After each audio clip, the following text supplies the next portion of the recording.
Question 31. What defines a zero-day vulnerability? A. A security flaw exploited before the vendor becomes aware. B. A vulnerability that has already been patched. C. A weakness that requires no effort to exploit. D. A flaw that impacts no users.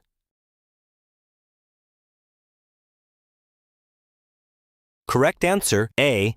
A security flaw exploited before the vendor becomes aware. A zero-day vulnerability is a previously unknown security flaw in software that the vendor or developer has not yet discovered. Because no official fix or patch is available when it is first identified, attackers can exploit it before a solution is developed, making it particularly dangerous. The term zero-day signifies that developers have had 0 days to address the issue before it is actively used in attacks. Question 32. What is a common method used by hackers to gain unauthorized access to a system? A. Sending phishing emails to company employees. B. Guessing or cracking passwords.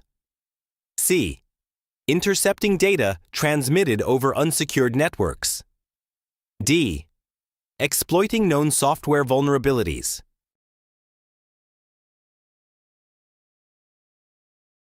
Correct answer D. Exploiting known software vulnerabilities. Exploiting known software vulnerabilities is a common method for hackers to gain unauthorized access. Hackers take advantage of bugs or flaws in software that have not yet been patched or addressed by the vendor. By exploiting these weaknesses, they can bypass security measures and gain control over systems, steal data, or cause other malicious damage. Question 33. A security analyst is conducting a penetration test on a web application. The analyst sends different types of input to test form fields. What is the analyst most likely trying to identify? A. Insecure direct object references that allow unauthorized access. B. Buffer overflow vulnerabilities that can execute arbitrary code. C. Misconfigurations in server settings that could expose sensitive data. D. Cross-site scripting vulnerabilities that could exploit client-side scripts.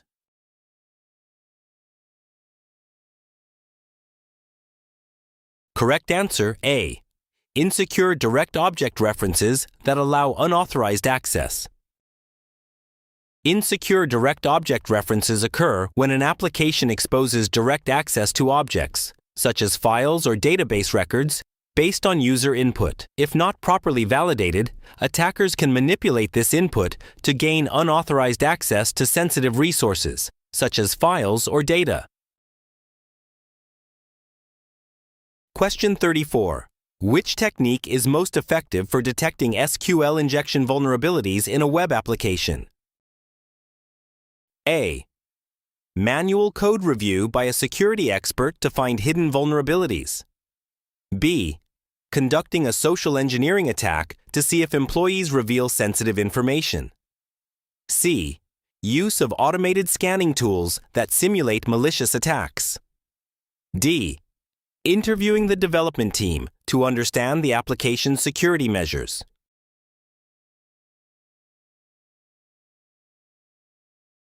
Correct answer C. Use of automated scanning tools that simulate malicious attacks. Automated scanning tools are designed to simulate various types of attacks, including SQL injection, to identify how a web application responds to such threats. These tools help uncover vulnerabilities that could be exploited maliciously. Question 35. When securing a web application, what is the primary purpose of implementing input validation? A. It organizes data inputs to enhance the user interface and user experience. B. It speeds up the processing of user inputs on the server side. C. It allows for comprehensive data analytics and big data computation. D. It prevents malicious data from being processed by the server and causing harm.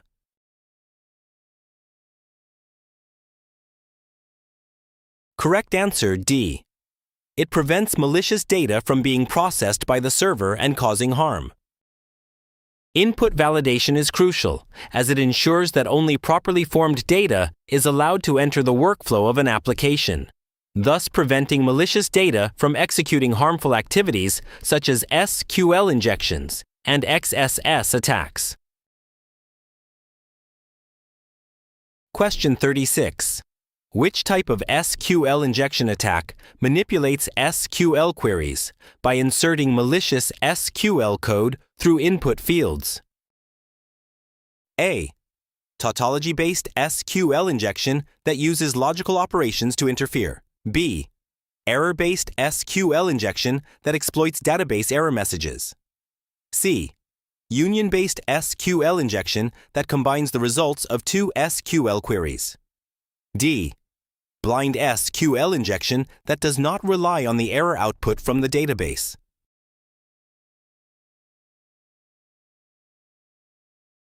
Correct answer B.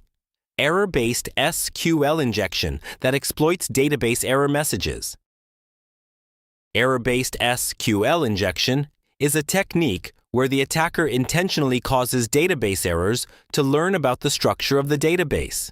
By analyzing the error messages, the attacker can refine further attacks to extract data. Question 37. What is the most common method used by hackers to gain unauthorized access to secured Wi-Fi networks? A. Utilizing default passwords that have not been changed from factory settings. B. Cracking the network encryption key using advanced cryptographic attacks. C. Conducting a social engineering attack to obtain Wi-Fi access from employees. D. Exploiting unpatched firmware vulnerabilities in the wireless router. Correct answer B. Cracking the network encryption key using advanced cryptographic attacks. Cracking the network encryption key, particularly through methods such as brute force or exploiting weaknesses in encryption protocols, is a fundamental attack vector for gaining unauthorized access to wireless networks. Question 38.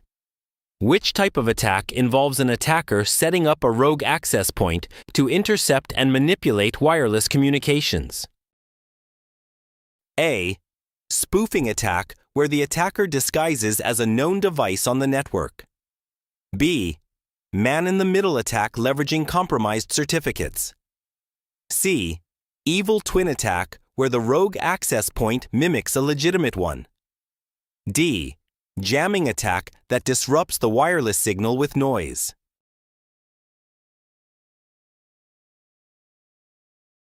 Correct answer is C.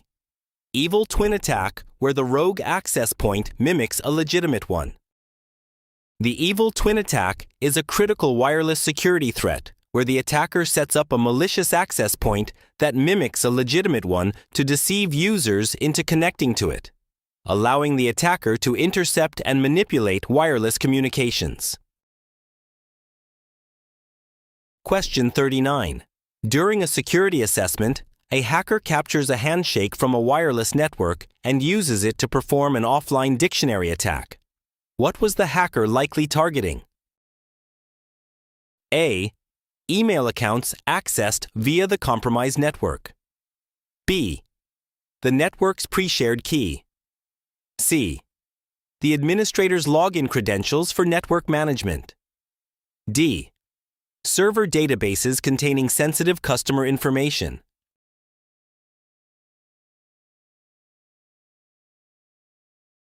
Correct answer B. The network's pre-shared key. Capturing a handshake from a wireless network and performing an offline dictionary attack targets the network's pre-shared key. This technique involves capturing the encrypted key during the handshake process and using a list of potential passwords to find the correct one offline. Question 40.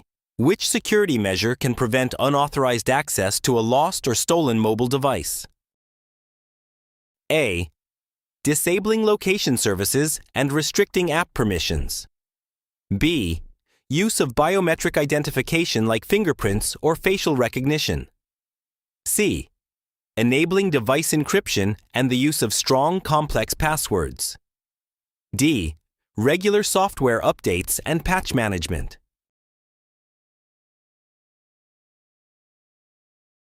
Correct answer is C. Enabling device encryption and the use of strong, complex passwords. Device encryption, along with strong password enforcement, is one of the most effective security measures for protecting data on mobile devices. It ensures that data remains secure and unreadable without proper authentication, providing a robust defense against unauthorized access.